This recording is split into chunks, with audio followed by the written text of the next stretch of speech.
Hello and welcome back to another review from Through the Eyes of Enji, a rather delayed episode of this little series where we're trying to watch 100 films in 365 days in order to raise money for Shawbury Village players, and we are with you. Now, We Are With You is a confidential service for young people and families affected by drugs and alcohol in Shropshire. Their work includes information, support and advice about drugs and alcohol, one-to-one support, group work, a parent-carer helpline, help to make decisions about lifestyle, links to other services, early intervention, and harm reduction. Now, chances are, if you've known me for any particular period of time, you're probably aware of the Shawbury Village Players. We are a community theatre group operating out of, unsurprisingly, Shawbury. We put on pantomimes, Shakespeare, sometimes all of it, murder mysteries, pretty much anything you can think of, we'll give it a go. Now, if you're anything like me and you have struggled in the past a bit with your mental health, then you might appreciate how devastating it would be to lose something like the Village Players to a small community. And on another note, we're nearly there with the fundraising. Following a very generous donation from Grace, we are now on 87% of the way there. So we've got £218 that will be split straight down the middle between the Village Players and We Are With You. Now, I am contemplating whether I'm going to wait till the end of the 12 months to split the money, or whether I'm going to split it when we hit the target, and then if anything else comes in, I'll split that as and when it comes.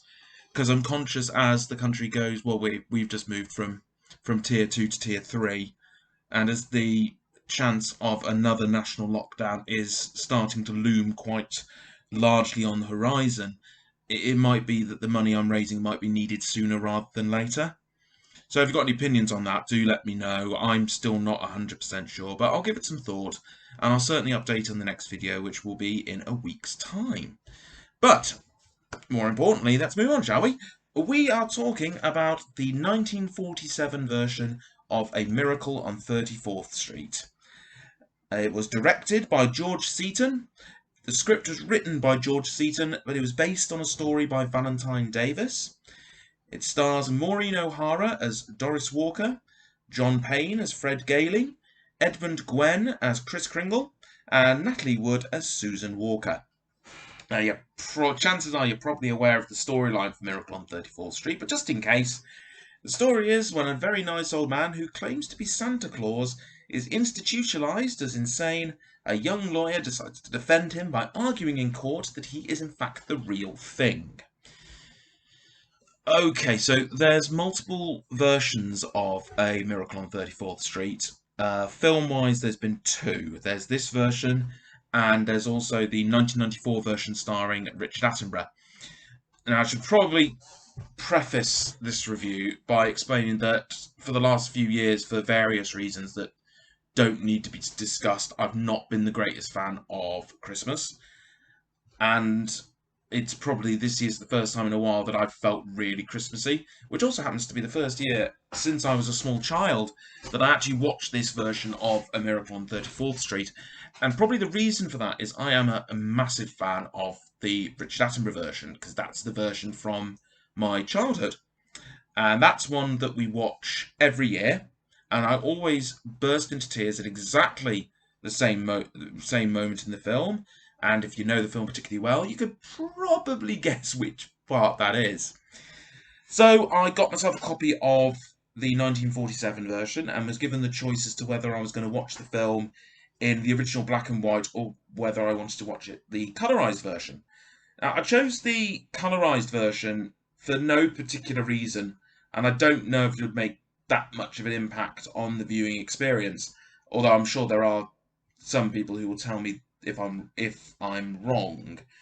However, it is probably worth mentioning that Miracle on 34th Street was one of the first films to be chosen to be colorized, and it's a film with quite a good reputation. I mean, it got 4 Oscars. It was voted as, I think, about 5th on the most inspirational films of all time by the American Film Institute. And it's a nice film. It always has been. I did watch it with Laura, when we were beginning our yearly watching of Christmas films, and both of us agreed it's fine. It's a nice film. We just didn't really see it as a Christmas film, which is a little bit of a strange statement. I appreciate, because it is a story about Father Christmas, but we both felt there was something almost a little mean-spirited about Edmund Gwen's portrayal of Kris Kringle, which does contradict the reports and stories from the set and during the making of the film, who's saying what a lovely man he is. And no matter how hard I tried, all the way through the film, I did find myself comparing the film to the 1994 version, which, of course, I'm a lot more familiar. And whilst the 94 version has more serious moments in it, there was a sense of magic and wonder, which I felt was lacking from the 1947 version.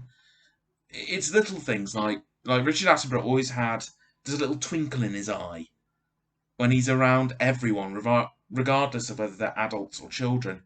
And I just didn't feel the same way when watching Edmund Gwen. And it's also to do with Natalie Wood as well. I mean, poor, wonderful, tragic story of Natalie Wood. Because as talented as an actress as she would become, I just didn't feel she was very good in this film. Granted, she may have well laid the groundwork, which was then taken up and improved upon greatly by Mara Wilson in 1994. But in this version, we both felt that she came across quite pretentious almost. And she probably more than anything, for me, was the reason. She felt like the core reason of the lack of magic in the film. And the ending of the film, with the court case, the film becomes a little bit more alive. It has a bit more humour to it, but it still misses the magic of the best of the Christmas films. I personally prefer films with a bit of magic and sparkle rather than the likes of Home Alone, which I seem to remember not enjoying when I was younger, but it's been a very long time since I've watched it. But I like things that are light-hearted and fun and don't involve Will Ferrell in any way. I mean, it's entirely possible that if I had only watched the 1947 version of A Miracle on 34th Street, then I would be singing its praises to the Christmas gods. Unfortunately, I have seen the 1994 version, and I have seen it regularly, and for me, there's no comparison. I mean, 1994's Miracle took on the groundworks that were laid in the original story and in 47, but for me, 1994 improved it,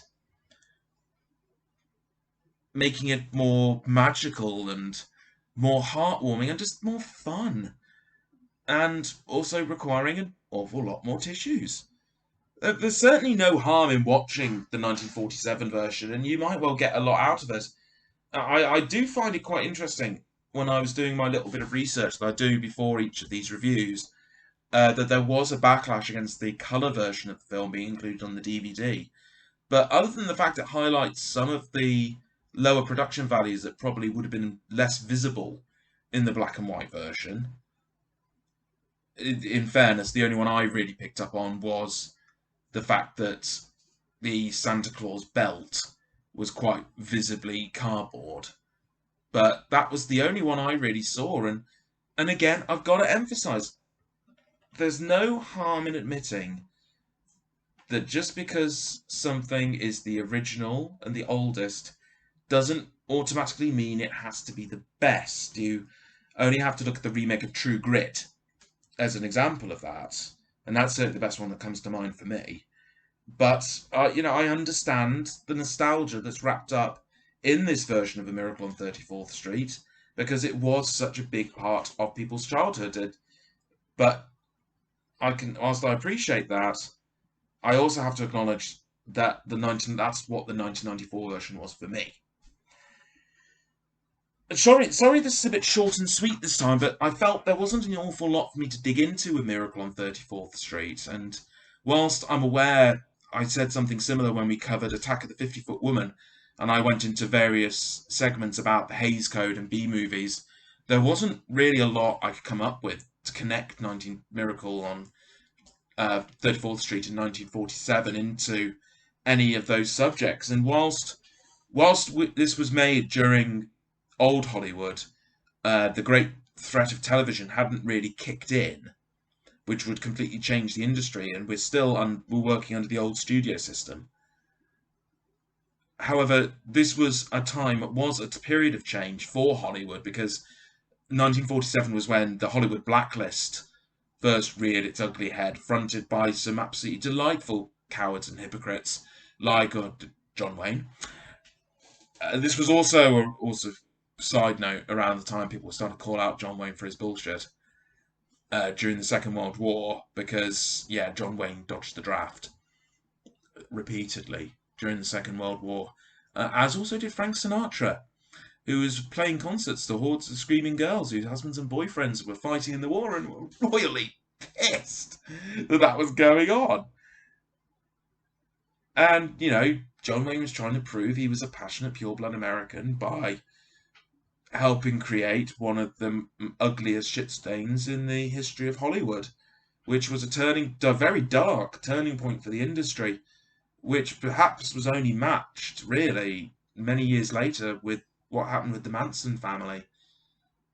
It was start of the beginning of the end, perhaps, and I suppose 1947's Miracle was definitely one of not. I won't go as over the top as to suggest that it was one of the last greats, because I don't think that's entirely fair. But it certainly came at a transitional period for Hollywood. But that, I think, is an entirely different episode in itself. So, let's find out what we're doing next time. Okay. Grace gave me a right old stack of films with her very generous donation. They haven't been added to the jar yet. So, we are going to cover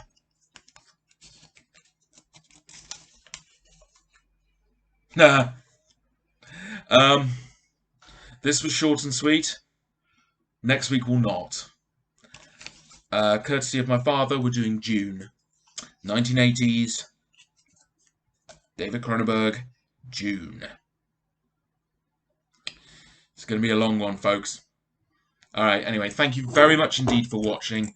Please do like and subscribe to the videos so you get the updates. Give it a share around. And if you really enjoyed this, throw me a few quid. Give me a film. I'll take a look at it. Hopefully it'll be a bit longer and a bit more interesting than what I've done with this episode. But it's been Christmas and I've been enjoying myself and overindulging. And I'm going to go back to work tomorrow and I don't think my body's quite ready for it.